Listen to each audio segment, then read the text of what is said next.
Hello guys! For today's video, samahan nyo ako ulit mag-road trip and nature trip. Tara! Biyaheng uplands naman tayo ngayon dito sa aming probinsya sa Abra.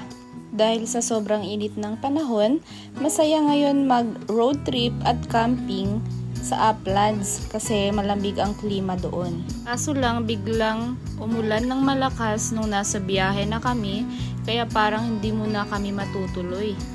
Kasama ko nga pala ang aking mga kapatid. So dito muna kami tumambay nung malakas na ang ulan at nagkape-kape lang muna kami dito sa place ng aming brother-in-law sa Likuan, Baay. Dito lang muna kami tumambay sa may pansitan habang binapatila namin ang ulan. So lang, dahil sa malakas na ulan, hindi muna namin tinuloy yung pagpunta sa campsite. So dumiretso muna kami doon sa farm ng aming bayaw at doon muna kami magpapainga para sa aming pagtulog mamayang gabi. Parang nasa Baguio ang klima dito guys, kasi nga malapit sa bundok at bundok na nga pala dito. Kaya yung klima ay parang nasa Baguio lang kami. Kaya nag-enjoy pa rin naman kami kahit hindi na kami muna natuloy sa pupuntahang campsite. Ayan, so papunta na kami doon sa house ng aming bayaw.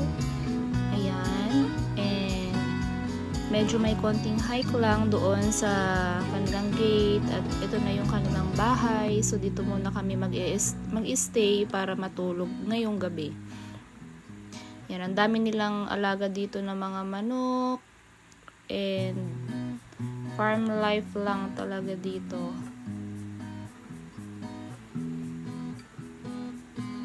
Nakaka-relax yung lugar. At dito na rin kami nagluto ng mga baon namin. Ayan, nag-set up na kami ng aming tent. At nagpahinga muna dito. Pinalipas na lang muna namin ang gabi. Ayan, so dito na lang muna kami nag-set up ng aming mga tent para kahit hindi kami natuloy sa campsite ay na-feel pa rin namin ang mag-camping. Ayan, so itong bahay na ayos pa kasi to, kaya medyo wala pang masyadong mga gamit.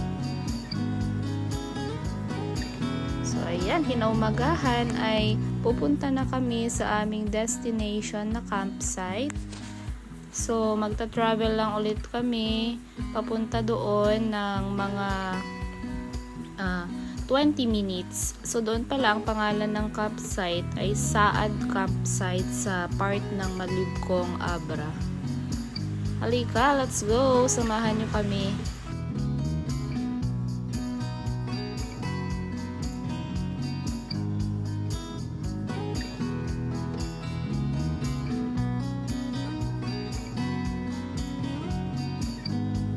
Sobrang nakaka-relax talaga yung mga view ng bundok dito.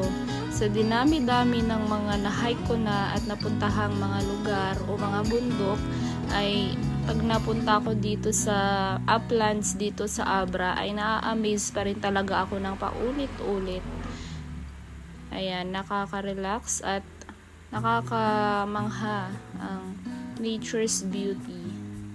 So ayan, malapit na kami dito guys. Yan, pa-zigzag ang mga daan dito, parang sa Baguio lang. At madaming pine trees kasi nga malamig na dito sa part na ito. Ayan, so nag-stay muna kami dito sa may part na ito. Ang sabi ay itong bundok na ito sa kabilang side nito ay Kalinga na daw. So parang boundary ito ng Abra at Kalinga. Ayan, may barangay doon sa baba. Taong nakatira doon.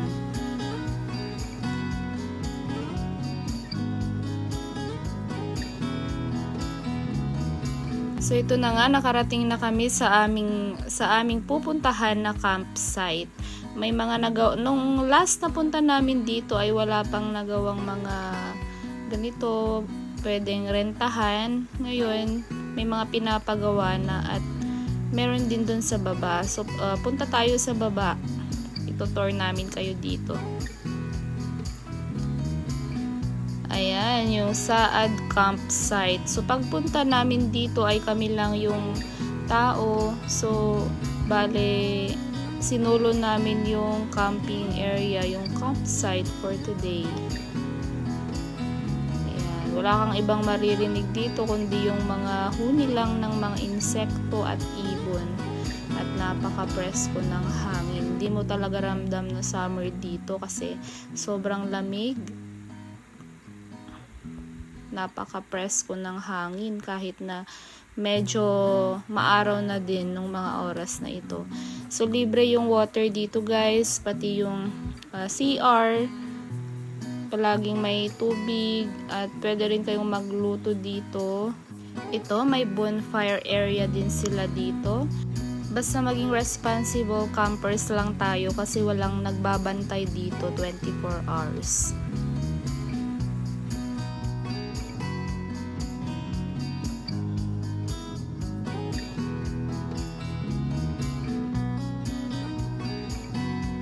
Makikita dito yung mga pinapaayos.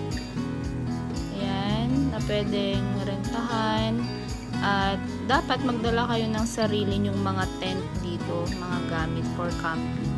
Ayan, so nagse-set up na yung kapatid ko, yung kuya ko, tsaka yung bunso para sa aming camping. Ayan sila.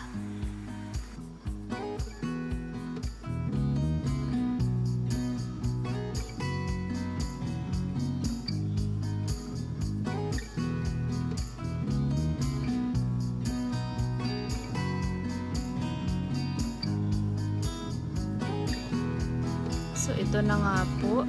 Naka-set up na kami at mag-chill na lang kami dito at magre-relax. Ayan. So, mag-i-stay lang kami dito hanggang before lunch kasi doon na kami magla-lunch sa baba kasi naubos na namin yung mga foods namin dahil nga kahapon pa kami na nag-stay doon sa place ng aming brother-in-law. Yan, nag-bonfire na lang muna kami dito at nagpainit ng tubig. Ito naman, may libreng water dito. Galing lang sa ilog.